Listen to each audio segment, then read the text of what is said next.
Guys, I want to talk about Africa.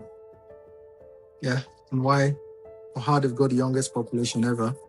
And why we in Europe, by we I mean, and I'm not European, as you can tell. But by we I mean everyone here. So I'm currently in the south of Switzerland. Switzerland's got one of the oldest population across Europe. It gets higher, right? In Europe, you're looking at roughly, across Europe, you're looking at roughly 41, the average age of everyone in Europe. Compare that to USA, which is 39, and UK is 42, which is very old. That means everyone, if you pick on average, they're going to be around 40, 41. Let's look at Africa. Africa's 20. In fact, look at Nigeria, right? Because I'm from Nigeria. Nigeria is 18. So the average person, 200 million people, the average person is 18, right? Now then we look at down south, we're going to India, Vietnam, Philippines, Pakistan, Bangladesh, average age 24. That's crazy, guys. And and I say this a lot because I keep banging on about this because this is common sense, right? Where do you think the future is going to be? If you have a business, you want to start a business tomorrow, where would you invest? If you're a business owner and you want to start a business, where you're investing in the youth. Do you go to the UK? Because the UK, you're looking at the average person who's going to apply for that job is going to be 40. 10 years time, they're going to retire. Now you go down, you compare that to going down and setting up in India or setting up, or as we do, NaijaCharge. So NaijaCharge, we do solar panels. Yeah, I'm the CEO of NaijaCharge. So we do solar panels and we lease this back onto entrepreneurs. The average entrepreneur is 18, 19, which you won't see here in Europe, right? So that's the point I'm trying to make. So to me, that's a problem. And that explains why immigration, we take it serious in Europe and we should continue to take it serious. I know some, I don't even know what to call them, some trying to be polite, but some people don't realize the trouble they're in and they are fighting against immigration, okay? But here's the point, unless you can go back now by the average age in Europe and UK and America is already 39, 40. That means you can't have babies at that age. That's the average. So that means that right now you're already in a declining population. You're getting old. By the time in 15 years' time, you're already thinking of retirement. But guess what? You don't have young people working. So what you need to do is actually open up your borders, immigration, so that young people come in and work. So you should actually take in younger people. That's what most governments are doing. Smart governments are doing that. So the smart governments are going in and bringing in young people from Africa, from South Asia to come in and work so that they actually pay the pension in the next 10, 15, 20 years. Which unfortunately, if you have someone old in your country, for instance, Trump is not going to be here in 10 years, 15 years. So is he thinking about that, guys? Think about it for me. No. So he's always going to fight immigration. But anyone with common sense should say, wait a minute, if I'm in my 40s, who's going to pay my pension? Everyone around me is 40. Who's going to pay this pension? Right? Are you going to look at the pension pot? Go look at the pension pot and see how much is in it. The idea of pension is that the young people are supposed to pay into a pension, and then the old people are taken care of all the way until they are 60, 70, 80. Now we're living younger. So that would mean that the people are living younger. They're demanding more from the pension. Guess what? We need more young people to work. Yeah, so that's the long way of me complaining about immigration and why people don't understand immigration and why they should open up that immigration, which is not a good thing, by the way. In Africa and South Asia, especially where they have the young people, China is already getting old, Philippines getting old already, but the population is on their favor. Europe, we're looking at 350 million people. Imagine Europe, 350 million. USA, same thing, about 360 million. One country in Africa is that. Nigeria is 250 million. Just one country, Nigeria.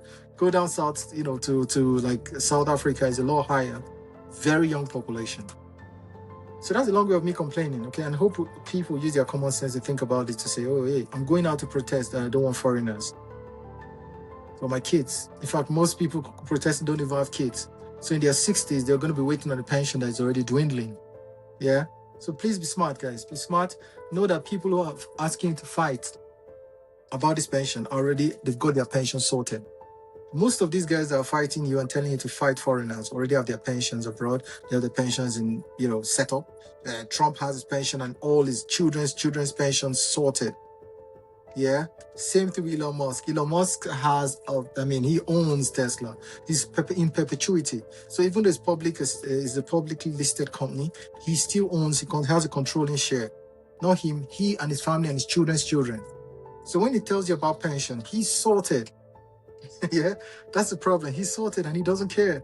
But we are going there and protesting against foreigners while we have no pension and waiting on the state to go on and give us pension. But the state then will turn around and tell you, well, there's no pension when we are 60s and 50s because we're old.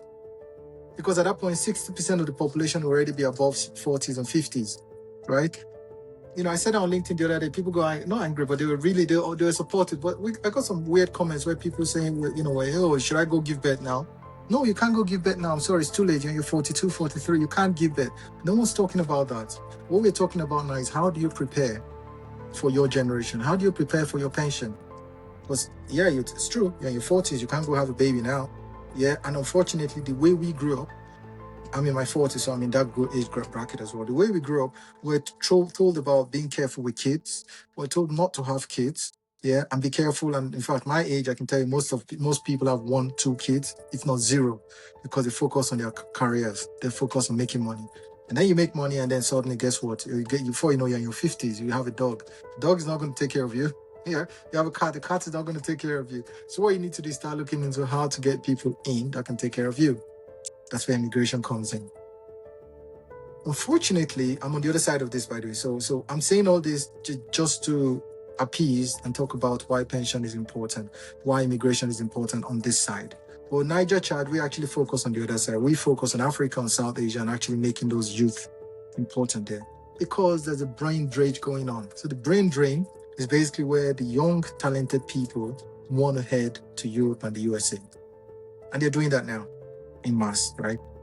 Assuming they can get through. They can get through, they're doing that. But I think in future, what we need to do in Africa, especially in South Asia as well, is that we need to go ahead and actually empower the youth there so that they stay and build the country. Yeah. Luckily, you guys have age on your side. That's true. I mean, if your average age is 18, then that means in the next 10 years, there's going to be a lot of people going into the workforce.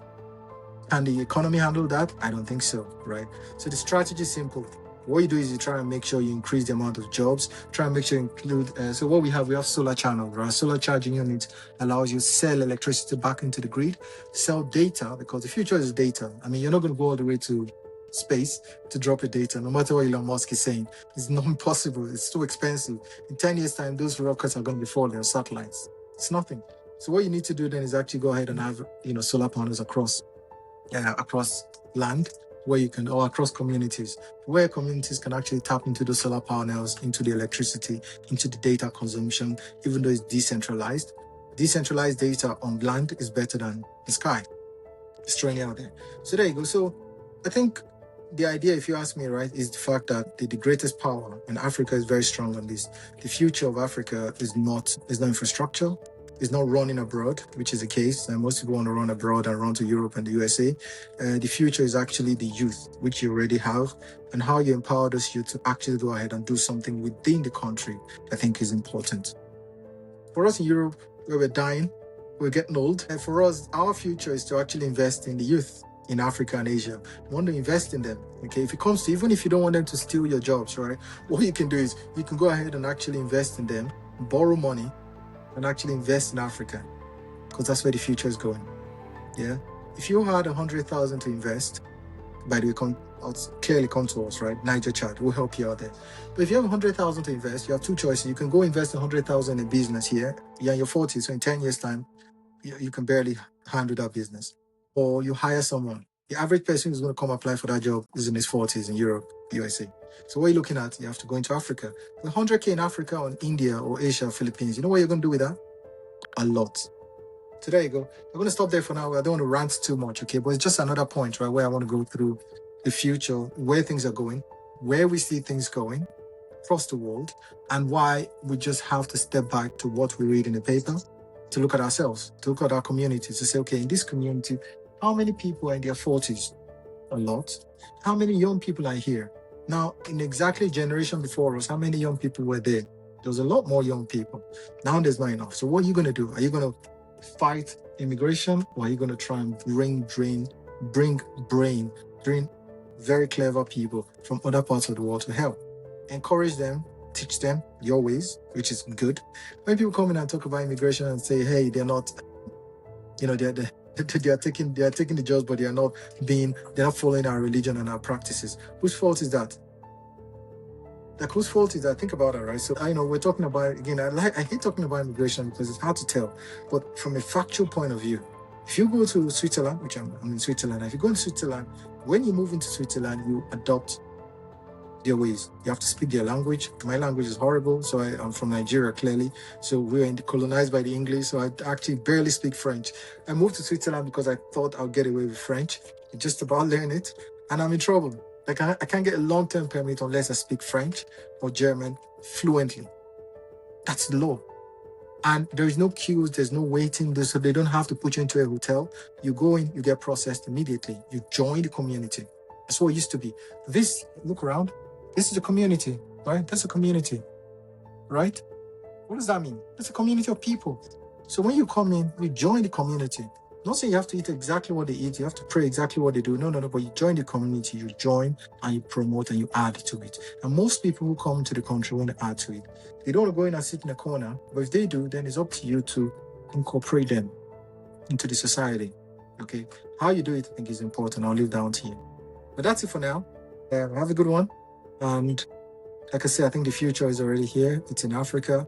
Find a way to invest in Africa through AI, robotics, solar panels, quantum technologies. There's a lot of things out there that you can find. Get in touch with us and we can talk.